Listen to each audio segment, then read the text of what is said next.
آمن الرسول بما أنزل إليه من ربه والمؤمنون كل آمن بالله وملائكته وكتبه ورسله لا نفرق بين أحد من رسله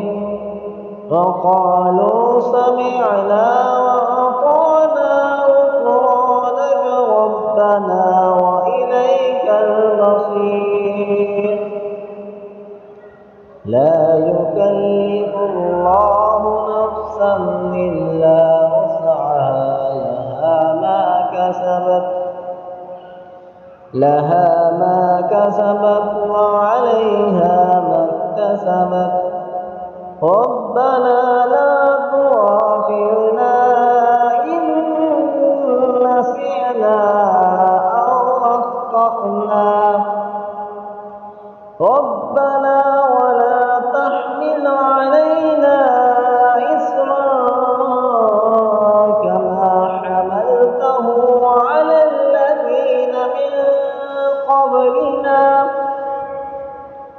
ربنا ولا تحملنا ما لا طاقة لنا به